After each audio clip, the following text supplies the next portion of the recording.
नमस्कार, मैं हूं यश खुराना। स्वागत है आपका हमारे खास कार्यक्रम में। अमेरिका के राष्ट्रपति डोनाल्ड ट्रंप ने H-1B वीजा के नियम बदल दिए हैं। यह खबर जो हम आपको बताने जा रहे हैं ये आपसे जुड़ी हुई है, खास तौर पर उन लोगों के लिए जो H-1B वीजा का प्रयोग करते हैं, इस्तेमाल करते हैं।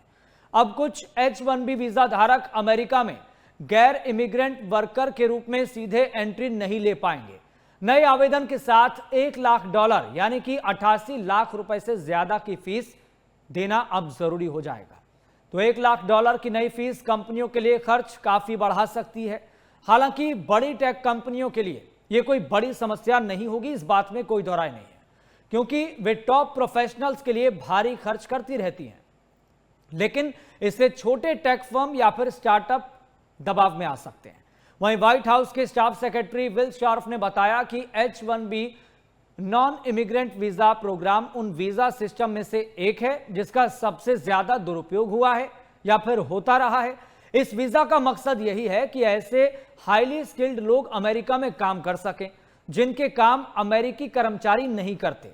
इसके अलावा एक और पहलू यह भी है, एक बहुत महत्वपूर्ण एस्पेक्ट, कि H-1B वीजा को लेकर कुछ IT कंपनियों पर स्कैम करने के भी आरोप लगते रहते हैं। तो पूरी खबर क्या है, हम इसको माइन्यूटली समझेंगे। इसकी इनसाइड स्टोरी क्या है, ट्रंप प्रशासन ने यह फैसला क्यों लिया, इसके पीछे कारण क्या रहे, और अब इस फैसले के बाद क्या असर पड़ेगा, यह भी आपको समझाएंगे। कुछ एक्सपर्ट्स हमारे साथ जुड़ेंगे, लेकिन कुछ प्रतिक्रिया है वो आपको सुनवा देते हैं।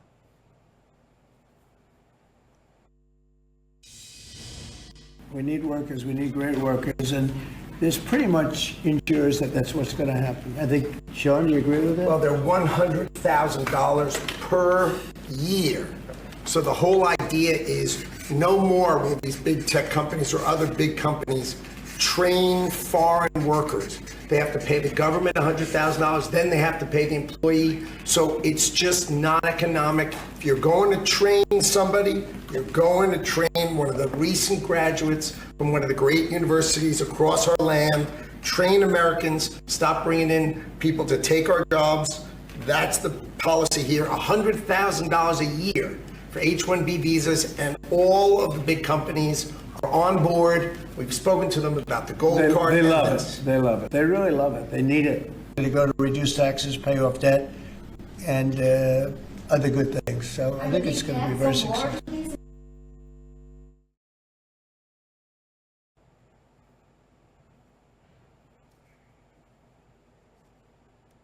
तो फिलहाल यही वो तस्वीर है, यही वो बयान है, यही वो प्रतिक्रिया है जो इस वक्त देश दुनिया में चर्चा का विषय बनी हुई है। इसके पीछे बहुत सीधी और स्पष्ट वजह है कि H-1B वीजा के नियमों में ट्रंप प्रशासन बदलाव करने जा रहा है, या फिर कहें कि बदलाव कर दिया गया है। और 21 सितंबर से पहले का ये आदेश, ये साइन की हुई कॉपी कहीं ना कहीं भारतीयों के लिए एक बड़ी परेशानी खड़ी कर सकती है, खास तौर पर वो भारतीय जो H-1B वीजा धारक हैं लेकिन वो किन्हीं कारणों से अमेरिका से बाहर रह रहे हैं, या फिर अमेरिका से बाहर अपने घर गए हुए हैं, या फिर किन्हीं कारणों से वो अमेरिका से बाहर हैं, और बाकायदा उनको एक ईमेल भी आया है कि वो जितना जल्दी हो सके अमेरिका लौटें, क्योंकि 21 सितंबर को ही बोला गया है, महज एक दिन बचा है। तो फिर भारतीयों के लिए या फिर अन्य लोगों के लिए ये बहुत बड़ी परेशानी है।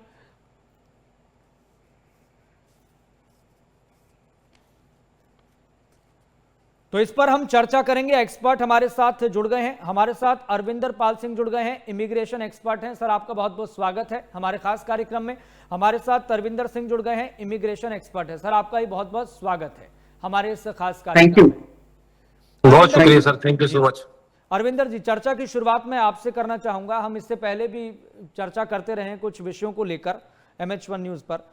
सबसे पहले हम माइन्यूटली ये समझेंगे, A to Z हम इस विषय पर चर्चा करने वाले हैं, डिस्कशन करने वाले हैं। सबसे पहले आप हमारे दर्शकों को ये बताएं कि असल में H-1B वीजा का मतलब क्या होता है, कौन अप्लाई कर सकता है, या फिर कैसे अप्लाई होता है, और फिर दूसरा पॉइंट ये जिसकी चर्चा देश दुनिया में चल रही है, ट्रंप प्रशासन का वर्तमान का फैसला कि अमेरिका अब H-1B वीजा के लिए हर साल $1 लाख यानी करीब करीब 88 लाख रुपए एप्लीकेशन फीस वसूलेगा। इसके मायने क्या है?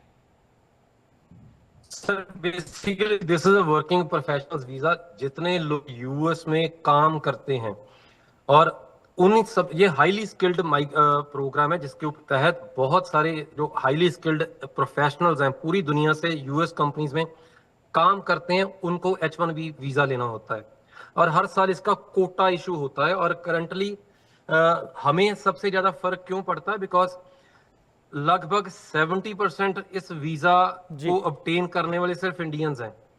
लगभग 70% सिर्फ इंडियंस होते हैं इस वीजा की दौड़ में। और इसमें एनुअल कोटा लगभग 85,000 है इस साल। 65,000 तो इसमें जो लाइक प्रोफेशनल्स हैं और 20,000 का कोटा है इसमें जिन्होंने मास्टर्स का रखी है या उससे ज्यादा प्रोग्राम्स है जो यूएस यूनिवर्सिटीज में पढ़े हैं। लेकिन सबसे बड़ी बात है, ये जितनी टेक कंपनीज हैं, आईटी कंपनीज है, यूएस बेस्ड कंपनीज है, उनको चलाने के लिए जो सबसे अच्छे प्रोफेशनल्स लाइक जो माइंड है बेसिकली वो एजुकेशन के साथ इंडियंस हैं। तो इंडियंस का इम्पैक्ट पूरी दुनिया में सबसे ज्यादा अगर किसी कंट्री में है, मतलब in terms of volumes of money that they receive for this visa. तो आए साल इसमें कुछ ना कुछ ऐसा चलता है। कंपनी आपको स्पॉन्सर करती है और आप अपने खुद भी जा सकते हैं, अपने बच्चों को भी साथ ले जा सकते हैं। हाँ, इस कैटेगरी में आपको वर्किंग राइट्स होती है लेकिन आपकी फैमिली के पास वर्किंग राइट्स नहीं होते। तो दिक्कत सबसे बड़ी ये है कि इसको नेशनलिज्म से जोड़ दिया जाता है। वो एक ट्रम्प कार्ड है बेसिकली, क्योंकि इलेक्शंस में हमेशा ये प्रॉमिस किया गया कि हम जॉब्स लोकल्स के लिए ज्यादा जनरेट करेंगे जी। हमारी लोकल्स की जॉब्स फॉरेनर्स आके ले जाते हैं, जिससे बहुत बड़ा volume of rupees, volume of money वो बाहर चला जाता है। तो हमें लगातार इसको नेशनलिज्म के साथ जोड़ के हर साल अपील ये होती है कि इसमें हम फॉरेनर्स को काम करने के लिए रूल्स और स्ट्रिक्ट करते जाएंगे और स्ट्रिक्ट करते जाएंगे। लेकिन जितना भी इम्पैक्ट है, वहां की जो बड़ी बड़ी कंपनीज है वो इसके बिना चल नहीं सकती। तो वो अरबों रुपया देती हैं अपने एम्प्लॉइज को। अभी आप देखो जितनी टेक कंपनीज हैं सभी के लगभग सीईओ जितने वो इंडियंस हैं। बिल्कुल, गूगल का देख लो, बहुत बड़ी बड़ी कंपनीज के जो टॉप हेड्स हैं वो इंडियंस हैं। तो उनको रिटेन भी करना है कंपनीज ने।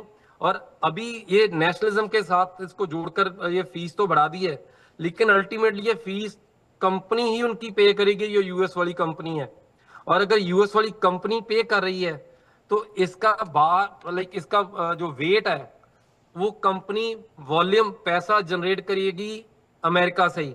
तो एक अमेरिकन कंपनी अपने एम्प्लॉइज का भार जो उसको फीस के रूप में पे करना है, उसकी वसूली फाइनली यूएस सिटीजन से ही होगी, क्योंकि जो सर्विसेज यूज करते हैं तो पैसा तो उन्हीं से आएगा। सो इसको नेशनलिज्म के साथ जोड़ के ये बार बार इसके ऊपर प्रतिक्रिया आपको लगातार देखने को मिलती है जब से खास करके ट्रम्प साहब आए हैं। जी जी, आपने बहुत सरल शब्दों में समझाया, कई सवालों के आपने जवाब दिए और कई पहलुओं को स्पष्ट किया है अरविंदर जी। अब मैं सीधा लिए चलता हूं दर्शकों को। तरविंदर सिंह जी भी हमारे साथ जुड़े हुए हैं, जैसा कि टेलीविजन स्क्रीन पर दर्शक हमारे देख पा रहे हैं। तरविंदर जी, सवाल यह है कि ट्रंप प्रशासन को यह फैसला क्यों लेना पड़ा?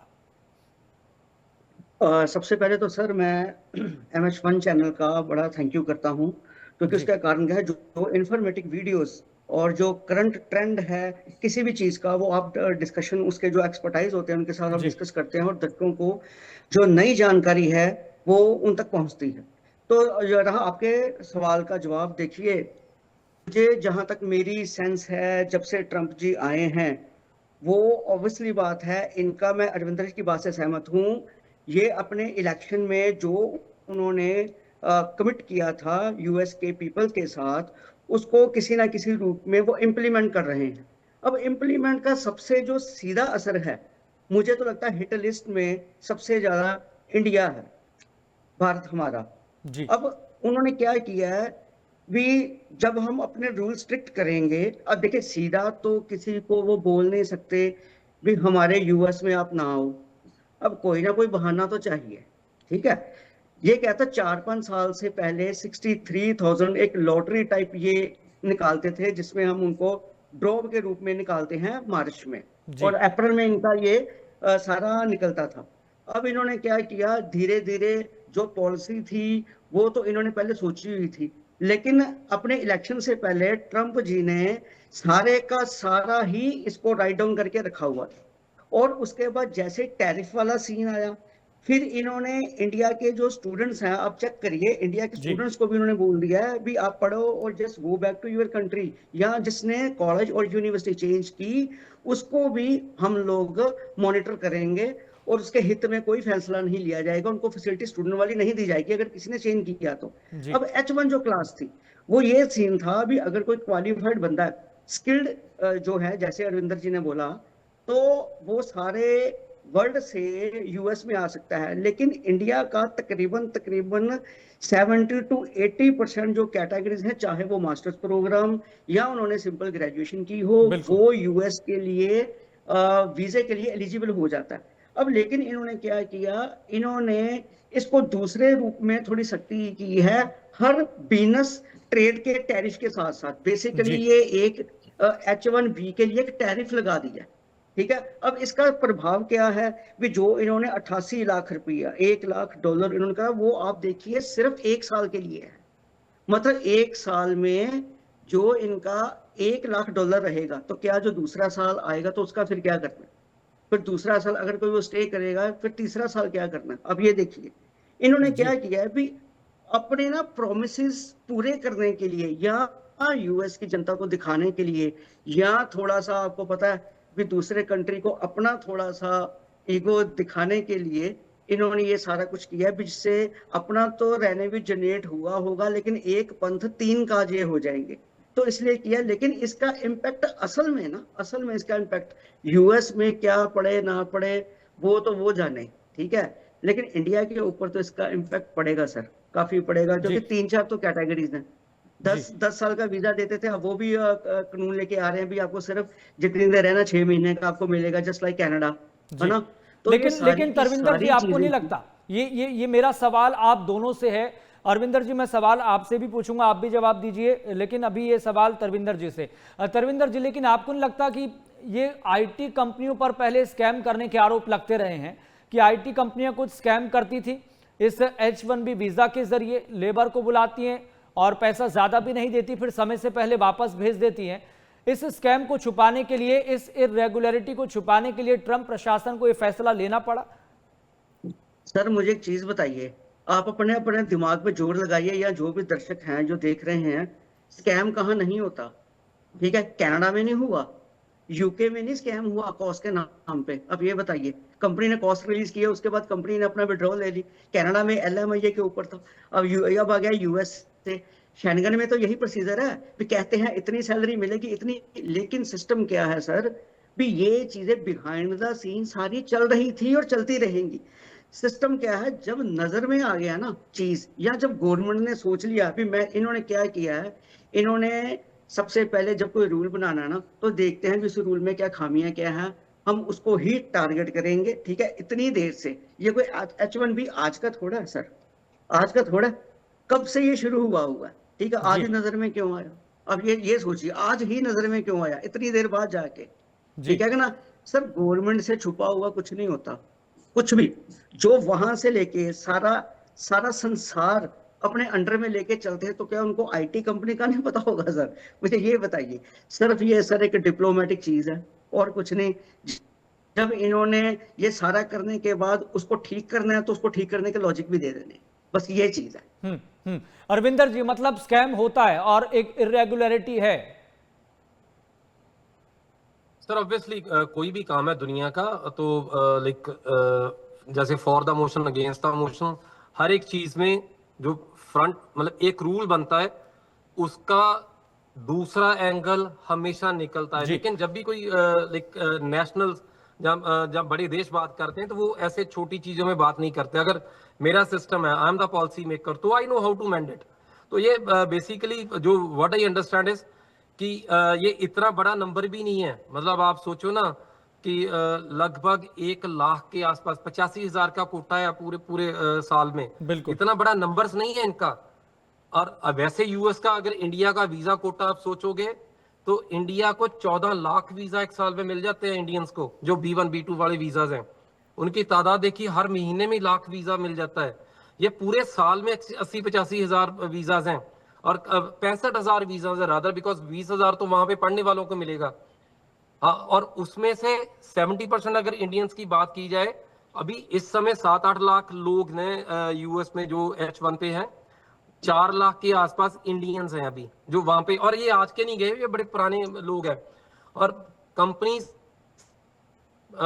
हमेशा H1 पे नहीं भेजती, L1 वीजा भी होता है कि अगर मेरी कंपनी इंडिया में है तो मैंने पैरेलल ऑफिस एक यूएस में खोल लिया, तो उसमें मैं इंप्लॉय इंडियन कंपनी का रहता हूं और बट मैं ओवरसीज ब्रांच में शिफ्ट हो जाता हूं, वो L1 है जी। मतलब ऐसे तोड़ मरोड़ के तो हजारों लोग कंपनी, देखो कोई कंपनी है उसको चलाने के लिए एक फार्मूला है, लोग तो जो कंपनी को अल्टीमेटली पता चलता है कि मेरी सक्सेस किस चीज से आएगी, तो वो तो उसको पे ऑफ करेंगे। हाँ, मेरे को क्या लगता है कि इसका खामियां ढूंढते हैं, हो सकता कुछ इसका जिसको यूएस में बुलाते हैं उसको बहुत ज्यादा पैसा देते हैं, और आईटी कंपनीज ने बहुत कुछ सीखा है कोविड में, खास करके remote working from the like home, घर से काम करना, ऑफशोर काम करना। तो आईटी कंपनीज अभी अपने एम्प्लॉइज को दफ्तर में सभी को बिठा के नहीं रखते जी। तो हो सकता है इसकी आउटसोर्सिंग ज्यादा होनी शुरू हो जाए इंडिया में। हो सकता है एक की जगह पांच एम्प्लॉइज हो जाएं और एक को लाख रुपया दे रहे हैं, 5-20 हजार में हो जाएं। सो पॉजिटिव इम्पैक्ट हो सकता है इसका कि आउटसोर्सिंग काम की आईटी के काम में बहुत इजी है। तो हम इसमें नेगेटिविटी ढूंढ रहे हैं, हो सकता है इसी की वजह से हमारे कुछ और लोगों को, प्रोफेशनल लोगों को, उनको जॉब्स उनकी ज्यादा सिक्योर हो जाए। अरविंदर जी इस पहलू पर, इस एस्पेक्ट पर थोड़ा सा आप एम्फसाइज कीजिए और एक्सप्लेन कीजिए हमारे दर्शकों के लिए कि ये जो स्कैम है, ये इरेगुलरिटी है, ये कैसे इन आईटी कंपनियों द्वारा क्रिएट होती रही है। और अब छुपाने के लिए ट्रंप प्रशासन ने जो एक और चीज की है वो ये कि 3 वीजा और नए कार्ड जारी कर दिए हैं, जिसमें ट्रंप गोल्ड कार्ड और Trump corporate gold card, Trump platinum card, इसके लिए भी अलग अलग राशि तय की गई है कई करोड़ों में। सर अभी ये एग्जेक्टिव ऑर्डर आया है, इट्स वेरी इंस्टेंट, और मेरे पास तो अभी तक कितनी इंफॉर्मेशन है कि इसकी फीस $1 लाख की है, और इसमें भी ये हर साल होगी, एक बार होगी, वहां पे रहने वालों की होगी जी। और जहाँ हर एक के लिए इंप्लीमेंट होगी। बहुत ज्यादा भी क्लैरिटी नहीं आई सर अभी इसमें, इंस्टेंटली सिर्फ एक करेक्शन आया कि यस हम ये करने जा रहे हैं जी। तो all I have this kind of information only कि इसकी फीस रेज की है, बार रेज की है, तो दूसरे मेरे को भी बहुत ज्यादा उसकी क्लैरिटी है भी नहीं जी। लेकिन ये इरेगुलरिटी जो आईटी कंपनियों द्वारा है वो कैसे होती रही है? सर एम्प्लॉयमेंट है, एम्प्लॉयमेंट देखिए एक चीज है कि पूरी दुनिया में पॉपुलेशन है, पूरी दुनिया में अच्छे अच्छे ब्रेन्स हैं जी। एक तो काम है कि ब्रेन ड्रेन करने के लिए यूएस हमेशा जाना जाता है, दूसरी चीज है कंपनीज को अपने रेवेन्यूज के लिए एम्प्लॉइज लेके आना है, तीसरी चीज है हो सकता है इसमें, हालांकि I am not very sure, हो सकता है इसमें इस धंधे की आड़ में लोगों को वहां पे बसाने का कुछ काम चलता हो, लोगों से पैसे लेके चलता हो।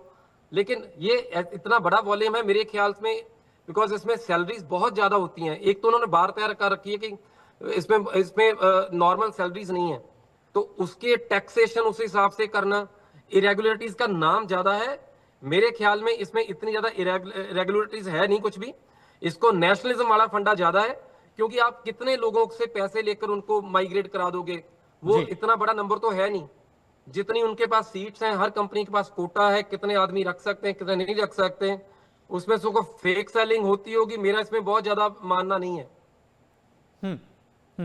तरविंदर जी, सवाल यहां पर यह भी है, ये बोझ इंडियंस पर है, क्योंकि एक आंकड़ा जैसे कि आपने भी शुरुआत में जिक्र किया कि 70 to 75% या 78% के आसपास इंडियंस H1B वीज़ा का इस्तेमाल करते हैं, फ़ायदा लेते हैं, उन्हीं को सबसे ज़्यादा फ़ायदा होता है। और अमेरिकी कंपनियां भी इस पर ही एम्फसाइज करती हैं कि इंडियंस ही आए। और जैसा कि अरविंदर जी भी जिक्र कर रहे थे कि अमेरिका सबसे ज़्यादा ब्रेन ड्रेन का इस्तेमाल करता है, और यही वजह है कि सिलिकॉन वैली में सबसे ज़्यादा इंडियंस हैं। तो सबसे ज़्यादा असर इंडियंस पर ही पड़ने वाला है, या फिर उन आईटी कंपनियों पर जो इरेगुलरिटीज़ करती हैं, या फिर वो अब करने की सोच रही थी लेकिन अब वो बंद होने वाला है? सर देखिए, चीज कभी भी एक से नहीं होती, चीज दोनों तरफ से होती है, कुछ ना कुछ इम्पैक्ट तो हर पे पड़ता है। ये कभी नहीं हो सकता किसी भी बिजनेस में, ये नहीं भी सिर्फ इस चीज में, किसी भी बिजनेस में अकेला एक बंदा सफर नहीं करता, ना उस पे अकेले पे इम्पैक्ट पड़ता है, भी बढ़ता है। लेकिन उससे पहले ये चीज करने से पहले जो मुझे अभी अरविंदर जी ने बोला, भी शायद रविंदर सर को नॉलेज हो, सर 1.5 महीना पहले इन्होंने थोड़ी सी क्लियर किया है भी जिन लोगों का ग्रीन कार्ड अप्लाई करना है तो उनको डायरेक्ट ग्रीन कार्ड अप्लाई उनके लिए मिल जाएगा अगर वो हमारे देश में इन्वेस्टमेंट करते हैं, बिल्कुल। कनाडा या ऑस्ट्रेलिया की तरह। तो जैसे उन्होंने बोला भी 5 Indian currency just like 5 crore से लेके 8 करोड़ के बीच क्राइटेरिया है, जिसके बीच USA golden visa, platinum visa और सिल्वर वीजा तीनों की कैटेगरीज जो हैं वो रहेंगी। अमाउंट यही रहेगी 5 से लेके 8 करोड़ इंडियन करेंसी। सर ये 8.8 करोड़ रुपए तो ट्रंप गोल्ड कार्ड के लिए है। और अगर प्लेटिनम कार्ड लेना है, अगर लोगों को प्लेटिनम कार्ड लेना है तो उसकी कीमत 41.5 करोड़ की है। सर देखिए क्या है, इन्होंने जो अपना बेस जो रखा है ना, उसमें ना इन्होंने अपना जो क्या उसको बोलते हैं टर्म्स एंड कंडीशंस, आप देखना इन्होंने ना 8 टर्म्स एंड कंडीशंस रखी हैं। 8 टर्म्स एंड कंडीशंस रखे, जब जब वो स्लैब आप पूरा करते जाएंगे तो आपकी वो स्टेप्स पूरे होते जाएंगे।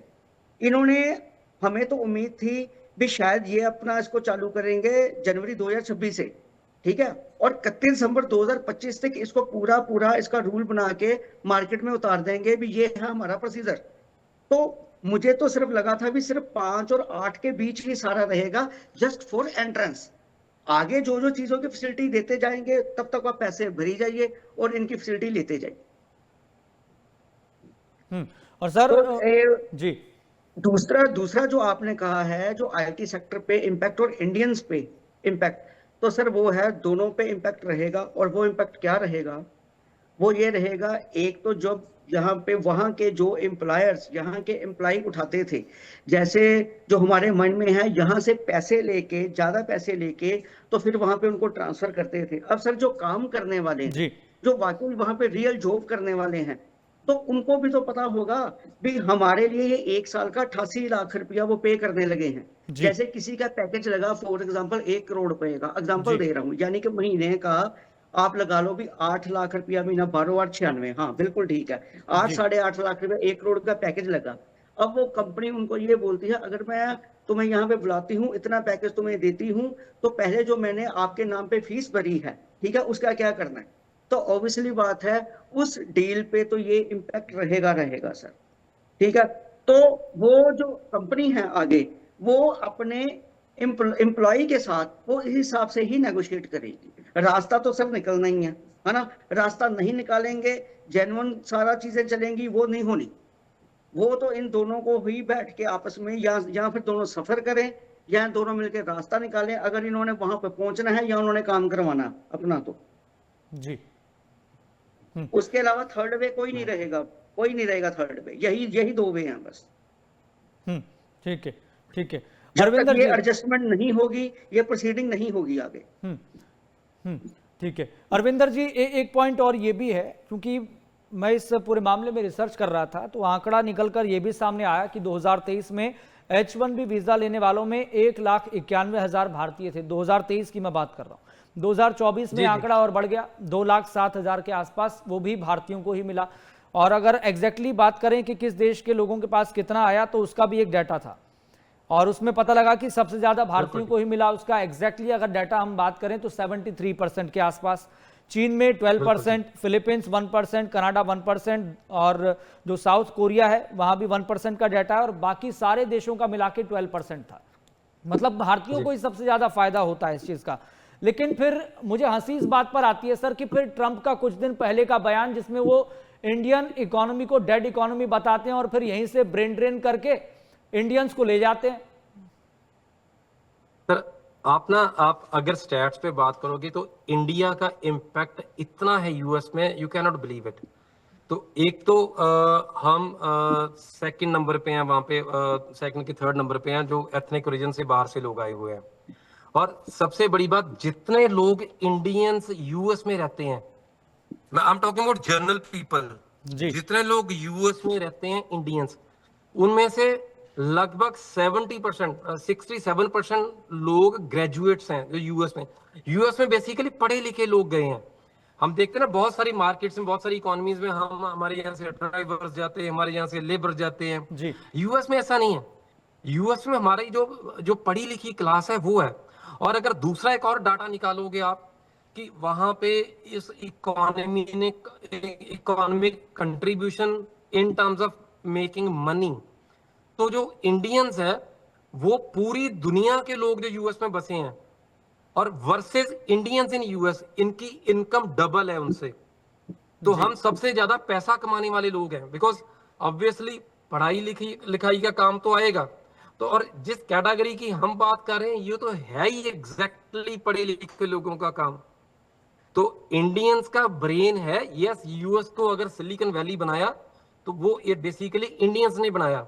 और एक और चीज मेरे को सबसे ज्यादा जो बिल्कुल आउट ऑफ द बॉक्स एक चीज अगर मैं बोलूं तो यूएस असल में तो किसी का है नहीं। 100% लोग तो माइग्रेंट्स है वहां पर। और यूएस में सभी लोग बाहर से आए हैं। और जब ये बात बोलते हैं ना यूएस वाले कि हम इनको इस पर्टिकुलर कंट्री को, जहां हम इन लोगों को अभी ऐसा नहीं करने देंगे, तो वो तो सभी के सभी बाहर से आए हैं। ट्रम्प साहब को अभी जर्मनी के चांसलर साहब मिलने आए थे इस साल में कुछ अर्ली। तो उन्होंने ट्रम्प साहब को व्हाइट हाउस में एक गिफ्ट दिया कि ट्रम्प साहब ये आपके लिए गिफ्ट में जर्मनी से लाया हूं, ये आपके ग्रैंडफादर का बर्थ सर्टिफिकेट है, because he was originally German. तो US basically mix bunch of people है। और लोगों को मीडिया में दिक्कत इसलिए होती है जब वो बोलते हैं हम बाहर से आने वाले लोगों के लिए कुछ ऐसा करेंगे, हम इंडियंस के लिए कुछ ऐसा बना रहे हैं जी।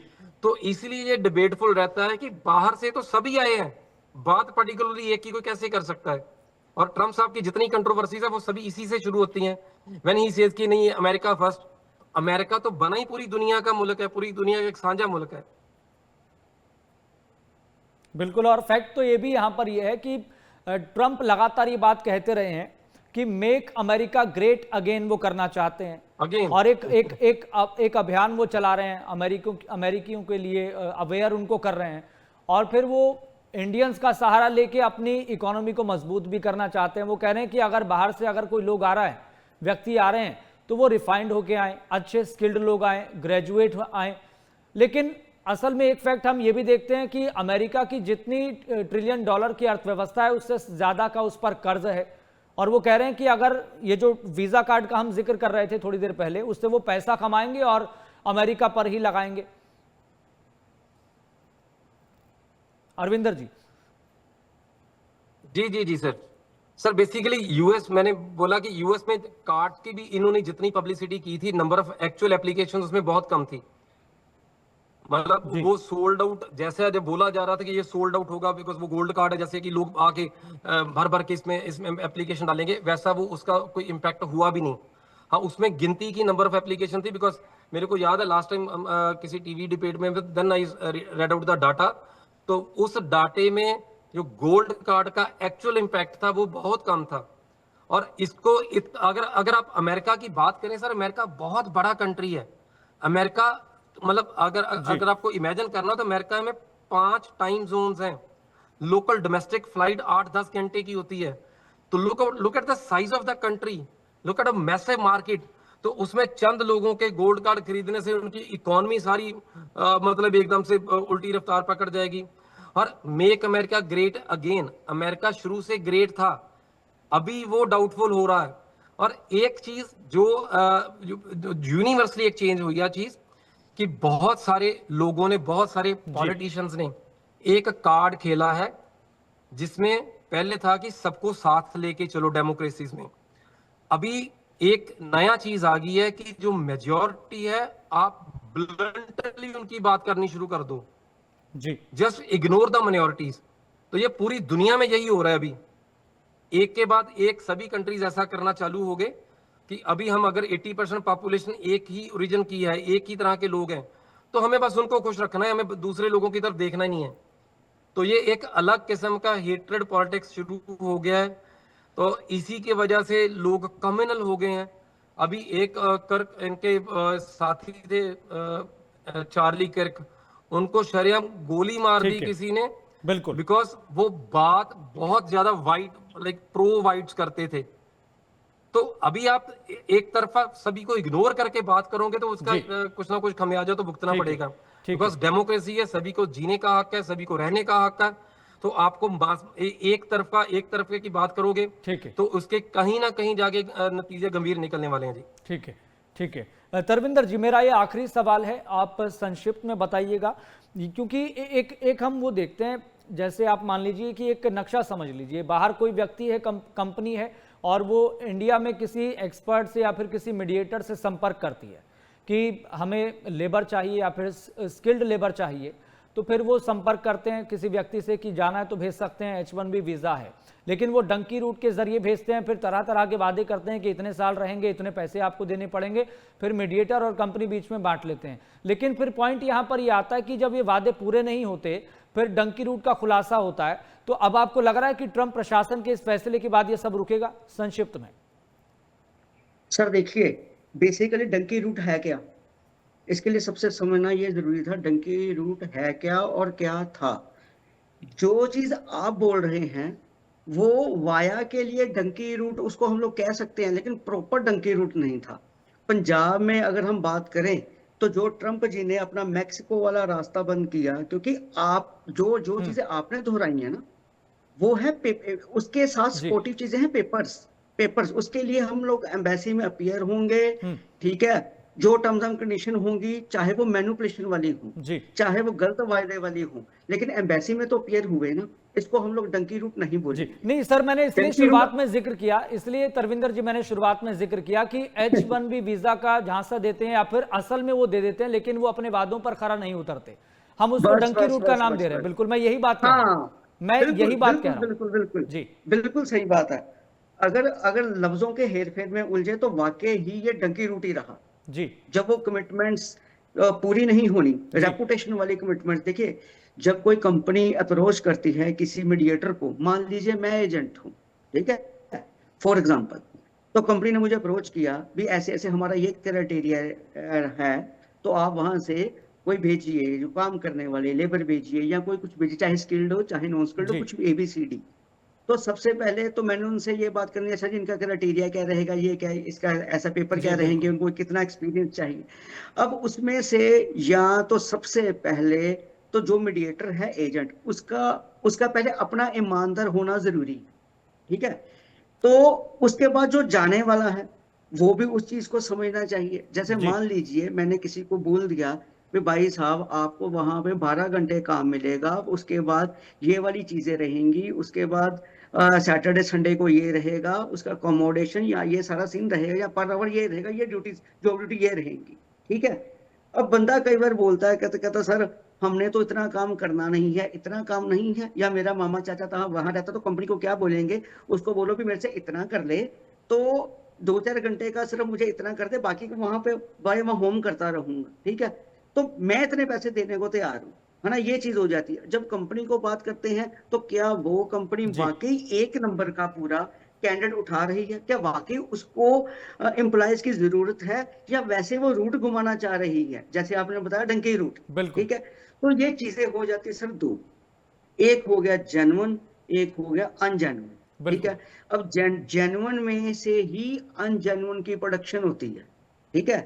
तो अब सिस्टम क्या है, जैसे उनके पास 10 वैकेंसीज हैं, ठीक है, उन्होंने बोला मुझे, मैंने कहा भाई साहब मेरी बात सुनिए ध्यान से, 10 वैकेंसीज हैं तो इसको आप 15 कर दीजिए। कहते 15 की तो हमारे पास जॉब्स ही नहीं है, तो हम आपको 15 कहते हैं, 5 ने जरूर जॉब करनी है, आप अपनी जी। 10 रखिए। 5 के ना तो उनके कोई कमिटमेंट्स पूरी होनी है, ना वो कमिटमेंट चाहते हैं, ना वो बंदे, उनको सिर्फ इतना है कि किसी तरह पेपर दे दीजिए तो हम लोग वहां चले जाएं। तो कहते हैं ठीक है। ठीक है, कंपनी कहती है अगर हम आपको पेपर दे देते हैं तो हमें क्या फायदा। ठीक है। बिल्कुल। मीडिएटर बोलता है ठीक है जी, आपको ये फायदा, जिसने जाना वो ये फायदा, अब मेरा फायदा कहाँ है। तो जी। फिर वो क्या होता, आपस में उनकी मैनिपुलेशन हो जाती है, ठीक है। पहले ये मैनिपुलेशन बिना पेपरों को, जिसको हम प्रॉपर डंकी रूट बोलते हैं, जो ट्रम्प ठीक है। साहब ने इसको सख्त किया मैक्सिको के रास्ते से, है ना। अब चीजें क्या हैं, इसीलिए हो सकता है उन्होंने अपना ये 1 लाख का, अब देखिए उनको तो नहीं पता भी आगे जो बंदा चाहे मैनिपुलेशन वाला हो या विदाउट मैनिपुलेशन वाला हो, उसके लिए एक ही है, इस कैटेगरी पे अगर किसी ने आना है तो उसको $1 लाख वहां पे 1 साल के भरने ही होंगे। ठीक ठीक है। है। अब जो जिस बंदे ने तो प्रॉपर काम करना जाना है, जो वाकई ही स्किल्ड है, जिसकी ओरिजिनल क्वालिफिकेशन है, जिसकी ओरिजिनल एजुकेशन, ओरिजिनल एक्सपीरियंस है, जी। वो तो कंपनी के साथ पैकेज का उसकी बार्गेनिंग होगी। बस सर ये फीस लगी है, कंपनी ने भी कहना आपके इतने बचते वो हम आधे काट लेंगे या सारे काट लेंगे या 20% काट लेंगे, जी। बाकी बोलो हमारा सारा हो गया। लेकिन जिस बंदे ने डंगी रूट करना है, चाहे वो विद पेपर्स के साथ सही, उसके सर उस पे तो रोक लगेगी, क्योंकि उसका कारण ठीक क्या है। है, 80 लाख तो वो भर रहे ठीक है, हैं, तो कितने के पैसे यानी कि ओपन दो करते हैं? तरह के सिस्टम होते हैं और यहाँ पर एक तरह से जो जाना चाहता है उसको भी समझना है, और जो बुला रही है कंपनी या फिर जो एक व्यक्ति बुला रहा है या फिर किसी मीडिएटर के थ्रू जा रहा है, उनको भी समझना चाहिए। दोनों सिस्टम है, दोनों तरीके हैं, दोनों ऑप्शन है। ठीक है, ठीक हाँ, है, बिल्कुल बिल्कुल, ठीक है, उसके बिना नहीं होगा। ठीक है, ठीक है। सर, आप दोनों का बहुत बहुत शुक्रिया इस खास कार्यक्रम में जुड़ने के लिए, अपने ओपिनियंस रखने के लिए और इस चर्चा में भाग लेने के लिए बहुत बहुत शुक्रिया सर, बहुत बहुत शुक्रिया। Thank you very much. Okay.